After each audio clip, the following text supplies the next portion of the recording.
Magandang tanghali, kumusta po? Narito po ulit ang update natin para sa lagay ng ating panahon ngayong tanghali po ng September 18, 2023 na kung saan sa ngayon, base po dito sa weather model na ating ginagamit gaya na yung nakikita, ay may dalawang LPA na po na nabuo sa loob at labas ng ating area of responsibility at tinawag po ito ng Joint Typhoon Warning Center ng Invest 97W at Invest 96W.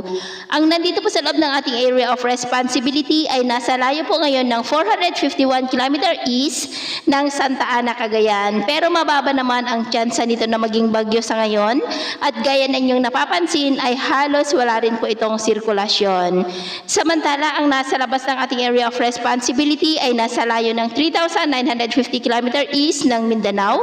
Posible po yan na maging bagyo sa susunod na mga araw bago mag-weekend, pero mababa po ang tsansa nito na tatama dito sa ating kalupaan at ito naman ay pinapakita ng forecast model na atin pong ginagamit hanggang sa susunod na 2 linggo. At sa lagay po ng ating panahon ngayon, easterlies pa rin ang hangin na umiihip lalo na sa silangang bahagi ng Luzon at Visayas at nananatili pa rin na nakakaapekto ang intertropical convergence zone dyan po sa may Mindanao. At ngayong tanghali, dahil po sa ITZZ at mga localized thunderstorm ay maulap na kalangitan with isolated light rains sa ilang bahagi po ng Mimaropa, Caraga, Northern Mindanao, Davao Region, Sorsogon, ilang bahagi po ng Zamboanga Peninsula, Sulu Archipelago at ilang bahagi po ng Cagayan Valley. At sa susunod po na mga oras, mas mataas na ang tsansa ng mga pag-uulan sa malaking bahagi po ng Mindanao, Palawan, ilang bahagi ng Kabisayaan, Bicol Region, Mindoro Provinces, ilang bahagi po ng Calabarzon, Metro Manila, ilang bahagi ng Central Luzon at ilang bahagi po ng Northern Luzon.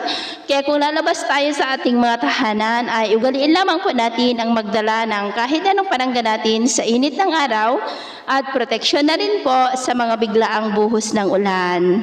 At sa atin naman pong mga baybayin, wala naman po tayong nakataas na namang gale warning signals, pero iba yung pag-iingat lamang po kung papalaot tayo para mas makaiwas sa mga sakunang pangkaragatan. So, yun po ang latest update natin sa araw na ito.